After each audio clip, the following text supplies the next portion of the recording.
I've also seen, and Patrick, tell me if you've noticed this. I'd be surprised if you haven't.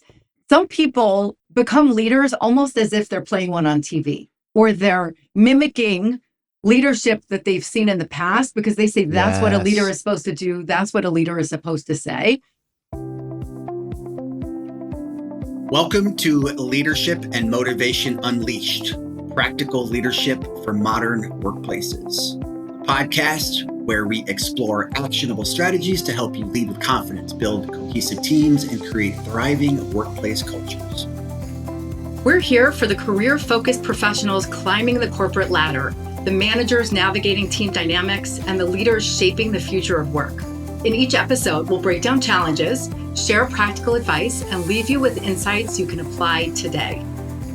I'm Patrick Law, your co-host, a Gulf War veteran with over 26 years of corporate leadership experience in banking and payments, blending precision and innovation with a tad of passion to solve big challenges. And I'm Rachel Book, a C-suite trusted advisor and an HR leader with 2 decades of experience at Fortune 50 companies, specializing in building people-first strategies and driving impactful talent solutions. Together, Rachel and I, we combine operational expertise and transformational leadership to bring you real-world advice on leadership, workplace culture, team dynamics, career growth, and anything else that we may want to delve into. So, if you're ready to take your career and leadership skills to the next level, you're in the right place. Let's get started.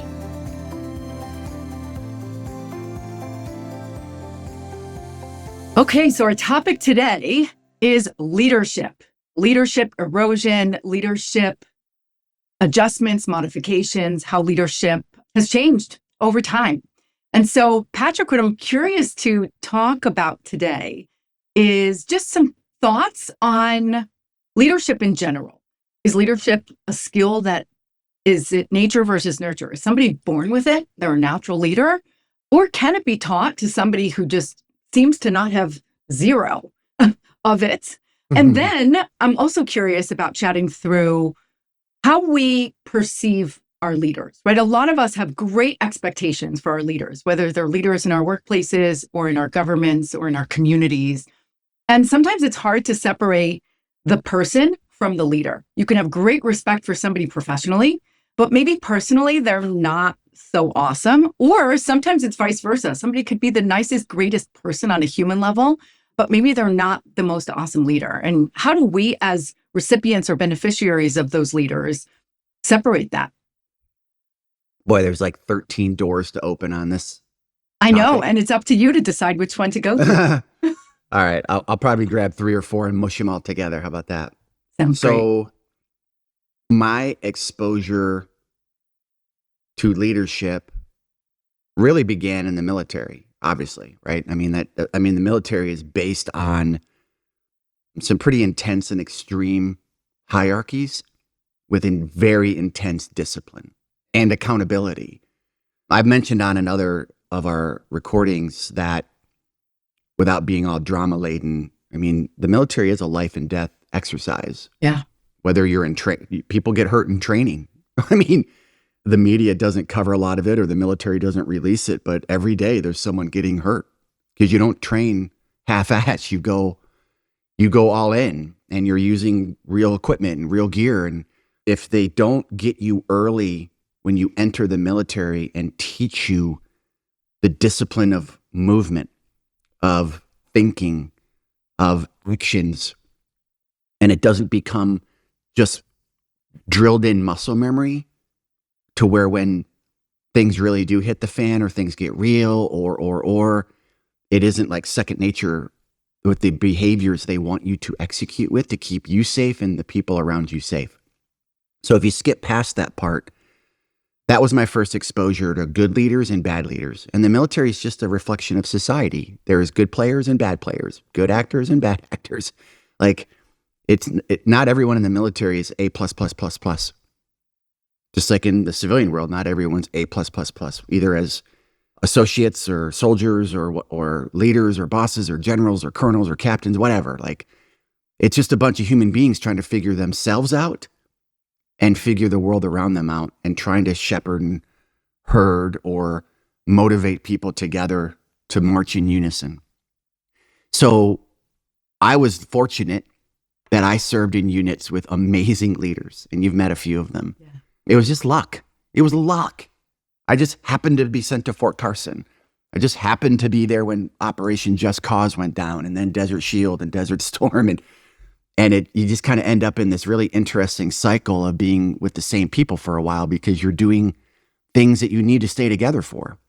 And I happened to work for people that wanted to share their knowledge and wisdom about how to lead. And I got a lot of unique one-on-one time with really senior people as a 19-year-old kid. I was doing a job way beyond my years, and these people chose to say, Patrick, don't do that, do this. Or just by their actions were teaching me. Not all teaching is verbal. Sometimes it's, is your mind open and are your eyes open to what you're witnessing? So I got an intense dose of leadership realities, good and bad, mostly good in the military, thank God, because it brought a lot of people home safe because of my boss's leadership acumen and their capabilities and their desire to do the right thing by others in really odd situations. And then in aviation, I had the opposite view. And this was my family's company, so I'm not bashing my family, but my cousin Billy, who ran Bill Law Aviation, he was a unique soul, like very unique. Vietnam veteran, spoke Vietnamese, did a lot of intel work in Vietnam. He was a pilot, so he did a lot of aerial observance work and a lot of interrogation work. That does something to you. And then he was befriended by this very rich individual in Rochester, New York, who sold him this company that had several aircraft in it. And he grew it to 90, 95 aircraft. We were flying freight. We were flying people. I was a flight instructor. But he was not a good leader because he had a lot of things going on in him a lot of unresolved things. And I know this isn't a military podcast, but it's so much part of my life. I can't not talk about it. But a lot of Vietnam vets came home unhealed and were given no path to healing. And then they ended up in the workforce managing people. And that workforce could be aviation, could be in corporate America. And then, if you fast forward past my aviation and my flying, I worked for a Vietnam vet at my first company. He was on the USS Decatur in Vietnam. Lots of things there too. They didn't have what people have today. If people choose it to, you can't force it, but there's a lot more opportunity to talk about these things than existed for the Vietnam guys and prior. Even the Just Cause guys in my combat experiences, like it wasn't a thing before 9/11. 9/11 really changed a lot of things. And Rachel, you were at ground zero of a lot of that. You helped a lot of veterans find jobs in big marquee companies and talk to them about finding avenues to help them. So that's part when you're given responsibility for other people can impact your ability to lead properly. It does impact it because you bring your stuff to work. And that stuff can impact malleable people you're responsible for. So what should people expect from leadership? I don't think you should expect much. It's a weird sentence, but hold on. They're people too. CEOs are human beings. They have wives or husbands and children and ailing parents and. We all have these things in our lives that aren't always work-centered, that are heavy. Life is hard. And we all need to feed ourselves, so you work. And that combination of trying to be like, not perfectly centered, but centered on what other people need while you're struggling with yourself. Sick kids. Like, I mean, Lisa and I raised a special needs kid. And, Rachel knows this story very well because I've used her as a therapist a couple of times. But we love him, but it was really heavy. And then I had these big jobs at US Bank and at Fiserv, and those were heavy times. Like we talked about it on other podcasts, some of the things that I managed the teams through or helped manage the companies through while I was dealing with things at home. And there's a lot of people at work that looked at me as this stoic, well put together, always, well, I almost said always calm, but always, grounded leader. And on the inside, I wasn't. I struggled a lot.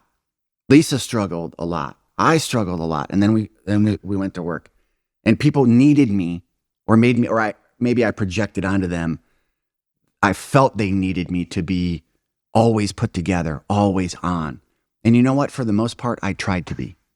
You find a way to shove that stuff down. So one of the doors I'm walking through after all that blah, blah is Try to have some empathy for the person in the role. A, because it might be you one day and you have heavy things to work on personally, professionally, and you're not always going to have it together. So have some grace for yourself and grace for the others. Now, I'm not letting people off the hook. There's a lot of leaders that are toxic and they just and we had a toxic episode. Fine, learn the difference, but give whoever you're working for the benefit of the doubt. You don't know what they're dealing with. Just like you need to give your peers the benefit of the doubt, you need to give your subordinates the benefit of the doubt, you need to give your customers the benefit of the doubt. Everyone has days that may come out at you with velocity that are off-putting. If you have any empathy at all or any grace at all or whatever word you want to insert there, just try to put yourself in their shoes for just a minute. Just a minute. Okay, great. So the next door I want to walk through after that. So that was a little bit about, from a guy who lacks a lot of empathy, telling people, try to have some empathy, have some grace, whatever word you want to put in there. Try to think about what the other person is doing. This next door kind of goes the other direction. I've worked for 28 people in 28 years. That's a lot of bosses in 28 years. And there's a myriad of reasons for that. So I've seen a lot of different kinds of bosses. And then I've worked for a lot of bosses, because my boss wasn't a figurehead in a lot of these places, but they were there for guidance and lane management, and et cetera, et cetera. But a lot of the CEOs of the companies I've worked for were very involved and they would reach down into the organization. And there were some years I talked to the CEO more than I talked to my boss, who was an EVP or a vice chair or an SVP, whatever their titles were at the time. And you really learn how to manage expectations and yada, yada. But what I want to get across here is I've often wondered how some people got their jobs. I read a book years ago, and pretty sure it's called The Gold Standard. And it was about how Ritz-Carlton trained their associates. And I was fascinated by this book. Fascinated. I'm a business geek. It kind of ramps me up. My eyes light up. I find coordination of large enterprises or groups of people towards a common goal so fun and fascinating. It's what's kept me motivated in some really odd times and odd places over the years, is because the people are more important than the mission sometimes. So in this book, it talks about there was a bartender in, I believe it was Ireland, of course, who was awesome at her job in this bar. I want to say it was outside of Dublin. And she knew all the patrons' names and what they drank. Kind of like Cheers. So if you're old enough to ever watch the show Cheers, Norm, Cliff. Yeah. I mean, Sam just knew what they wanted to drink. That was beer, but what kind of beer, I don't think we'll ever know. Maybe it was Sam Adams because it was in Boston. Whatever. But this lady in this book was the same way with whatever they drank outside of Dublin. And the customers loved her. Well, this private bar was sold to a corporation. And that corporation was like, oh my God, this bar has surveys off the chart. Because, companies, they start doing surveys and all the stuff big companies do to people or companies they buy. And they're like, Sally, whatever her name was, you should run all the bars we have in that area. You're so good at what you do. That's a key line. So good at what you do. Know your customer, treat them with high regard and respect. They keep coming back and spending money. They like you. They're coming in to see you at the end of their day or end of their shift or whatever they're doing in that bar. Nothing about you're a great leader or we think you can lead. So she got 4 or 5 bars under her remit, and within 6 months, they all tanked. Or a year, whatever the storyline is in this book. You guys can go out and find it. And they put her back in her bar, and that bar took back off. Not everybody should be in leadership. Just because you're good at something doesn't mean you can be good at that. And I've witnessed, and I'm not saying if my old boss, some of my old bosses listen to this. So guys, I'm not talking about you. I'm talking about I've witnessed peers. I've made the mistake of promoting people who shouldn't have been promoted, by the way, everybody. I made the wrong call putting people in jobs they shouldn't have been in. But at least I'm making decisions. Like if you just sit back and are afraid to make a decision, I'd rather make a mistake and learn from it than just think I'm going to get it right all the time or be frozen and not make decisions. But so many people get promoted because they're good at a widget. Great widget doers maybe shouldn't be bosses. On the flip side of that, if you're listening and you're aspiring to be in management, a lot of people I've talked to do it because it's more money. That isn't the right reason to go up. And this is from a guy who at one time in my late 20s looked at it that way. Oh, I got to be a boss so I can make more money. I just happened, thank goodness, for the people I was responsible for. And I told y'all what my first 10 years was like. It wasn't always great. But thank goodness I actually had an eye for leadership. I always found leadership fascinating. I think managing people's heads, managing people's aspirations, and balancing a cold, dark corporation's aspirations with the human aspiration, fascinating. There is a science behind it that I enjoy. My undergrad's sociology. I find people really interesting. For a guy who doesn't often come off like that, I was kind of natural for it. And I don't know if a lot of people are. So if you're listening and you're good at something and you enjoy it, don't go chase a job that is more than you want or what you think it is just because more money comes with it or you think more money comes with it. More responsibility doesn't often equal more satisfaction. And your happiness is important too, because if you're not happy or content where you work and what you're doing, the people you're responsible for will feel that. And now you've ruined them. So don't take on more than you think you can chew for money. Do it because you have a heart for wanting to shepherd people towards a common goal. And I'll stop talking. Those two things I wanted to pull the thread on. We pick our topics based on what we imagine is on the minds of many, but we are not mind readers. So please use our form, which we'll link for you in the show notes, to suggest additional topics we should consider, request to be a guest on our show, or give us constructive criticism, which will make our podcast more valuable for many. Thank you so much. We appreciate you.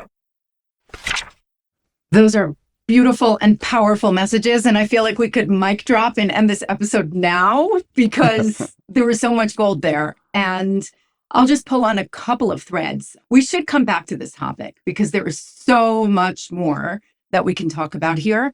You know, if you've been listening to this podcast, you know that I always like to look at the topics that we cover from two perspectives. The one, as a leader, if you are executing on whatever it is we're doing. So as a leader who is thinking about how to adjust their style, but also as an employee who's either aspiring to become a leader or is interacting or being challenged by their existing leader. So a couple of things that I'll just add on from each of those perspectives, and then we can wrap up with a few takeaways, because really that is our goal, to leave you with some practical, tactical takeaways that you can use to help you in your day-to-day work or your life.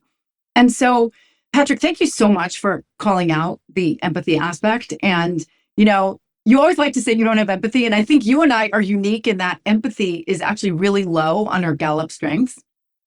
And when I first saw that, I was like, oh my gosh, am I not an empathetic person? I really care about people. I'm in HR, I'm a mom, like seriously.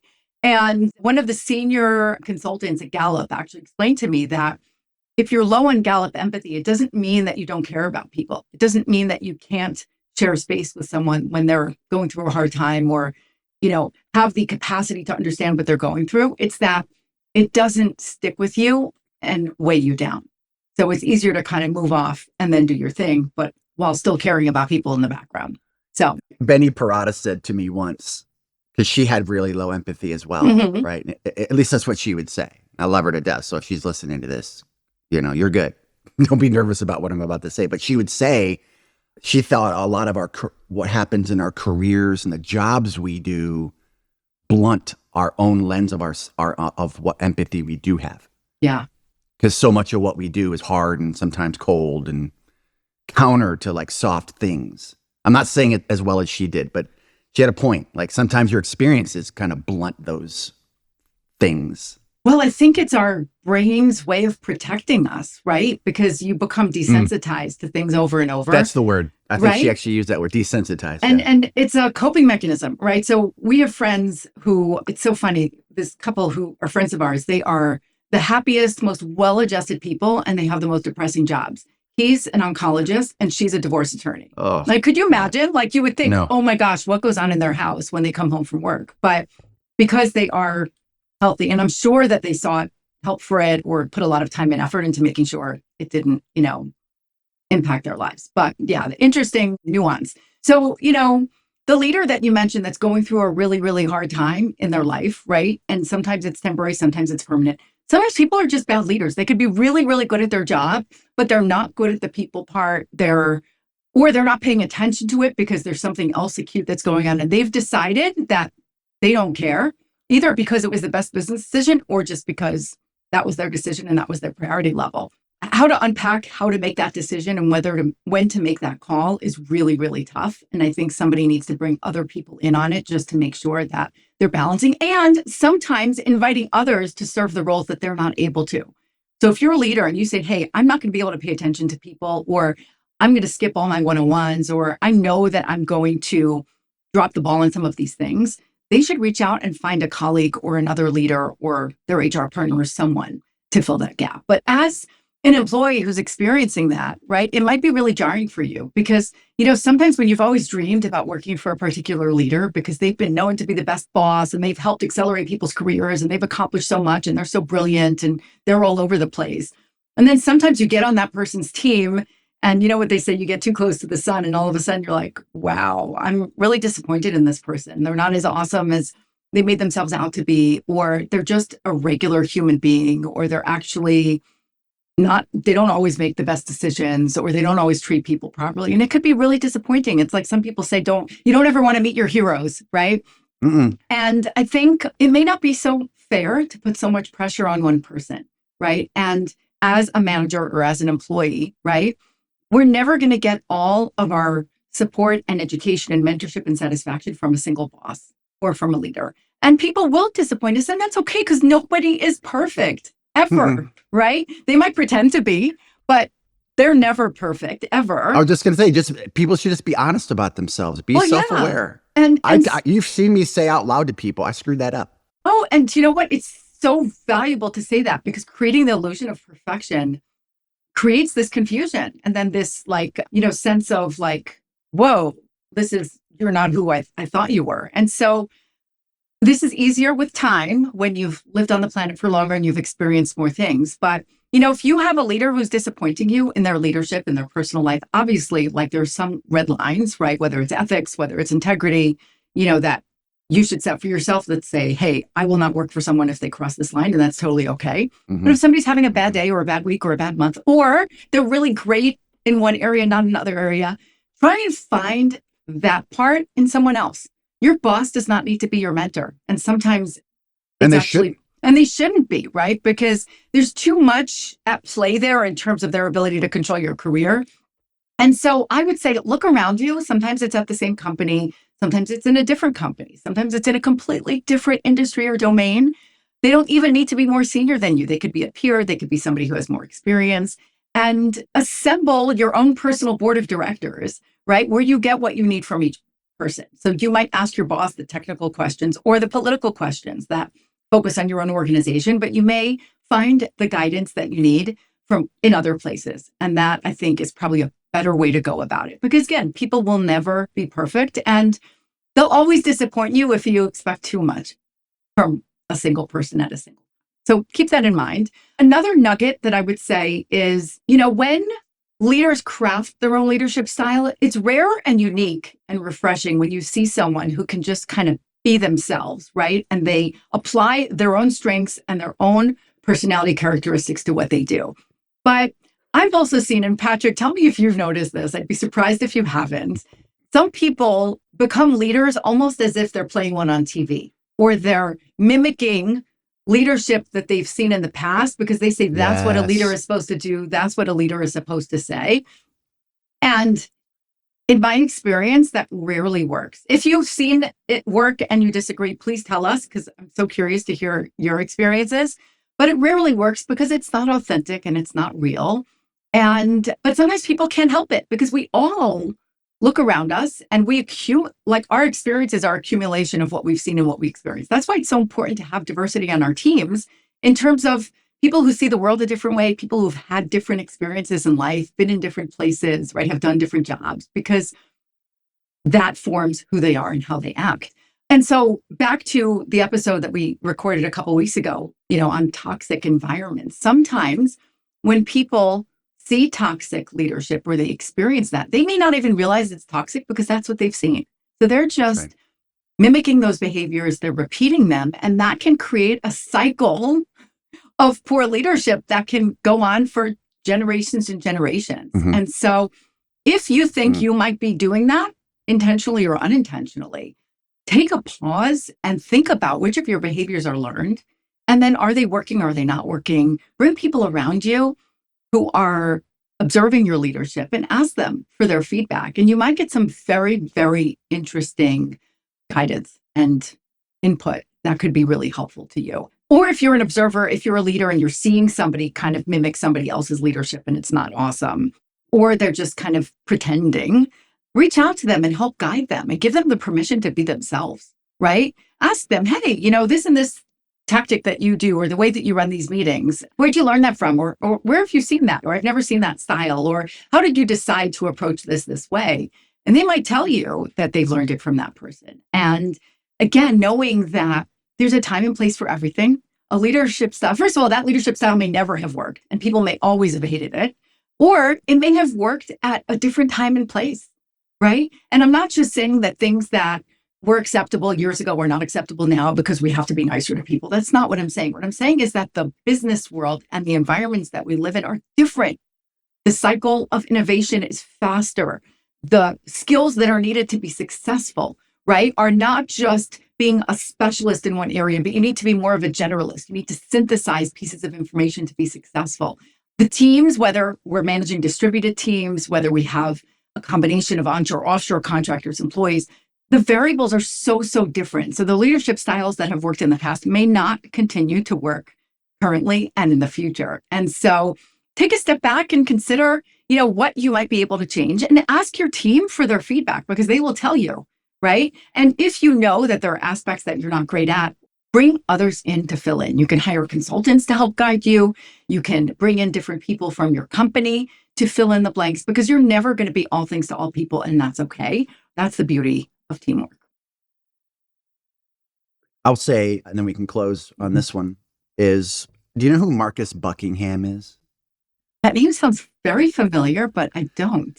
I don't want to overspeak it in case who knows where these internet things go, but he was either the father of or one of the fathers of Strength Finders 2.0. Okay. With John Clifton? I think John. Yeah, he was heavily involved in that. And Okay. I think there is I'll leave that part out. Marcus left Gallup. Okay. And started his own thing. And he did this video series that I just fell in love with. And it's like 15 years old now, but it's still relevant. Some of these topics are relevant through the ages, right? Yes. And it's called Trombone Player Wanted. They're all on YouTube. You don't have to pay a dime. We'll put it in the show notes we'll put it in the show notes for you. Episode 1, Trombone Player Wanted. And what he's saying is in this video, it's like 12 minutes long, guys. And there's 10 of them, and each are like 8 to 15 minutes long. It's not a lot of time to get through them. I used to send them out to all the teams. I've sent them out to teams here at Checkalt, use it at Fiserv, use it at the bank. It's just great. Because I'm real honest with people. Like, if your environment isn't what you want it to be because of your boss or because of you, then exit. If you're not doing what makes you grounded or happy or content, you should go execute that. And the video is basically this kid, and it's really well done. And Marcus is narrating the whole thing. And I actually got to meet him and talk about this. It was so cool. In the Las Vegas airport years ago. He wouldn't remember, but I do. And there's this picture of this kid. He plays the trombone in his school. Looks like he's in the 7th grade or something. He plays the trombone, but everywhere else he is, in class, at home, in bed, playing, he's tapping his pencils like he's drumming. But his teachers and his parents wanted him to play the trombone. But he wants to be a drummer. So this whole series is about recognize yourself. It's okay to know yourself and then to go execute that. So you guys should go check that out. There's a version of leadership in that. Do you really want to be a boss? Are you capable of being a boss? Can you put others before self? There's a version of trombone player in this discussion as well. And I would say go out and do some self-awareness gathering. Go out and really think on it. Is money really the motivator? And would you want to impact other people negatively because you're chasing your wallet? Maybe the answer is yes. Maybe a lot of people would say, well, yeah, okay. Just know what the outcome is. Yeah. Not all airplanes land well. So just pilot it thoughtfully. That's really cool. Thanks for sharing. So a couple of other takeaways, just to reinforce what Patrick said.